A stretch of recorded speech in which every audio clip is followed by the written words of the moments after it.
মা, একটা কাজ করো না, একটা রিক্সা নাও না, আমার খুব কষ্ট হয়ে গেছে মা। ইস, খুব কষ্ট হয়ে গেছে দুইটা ব্যাগ হাতে নিয়ে যেতে, তাই না?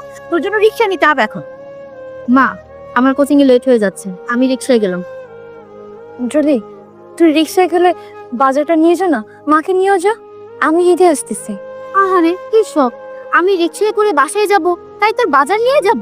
তোর কাজ বাসায় তোর বাজার ঘাট করা, থালা বাসন ধোয়া, ঘর ঝাড়ু দেওয়া, সব কাজ তোর। কিছুদিন পরে রান্নাও করতে হবে, আর মা সেবা করবি। এখন তো তোর ট্রেনিং চলতেছে, ভুলে গেছিস? আমি তো কোনো কিছু অস্বীকার করতেছি না বোন, তাহলে এই কষ্টটা স্বীকার করতে তোর সমস্যা কোথায়? একটুখানি বাজার নিয়ে যাবি, সেদিকে অস্থির হয়ে গেলি। আয় রিক্সা, দাঁড়াও দাঁড়াও।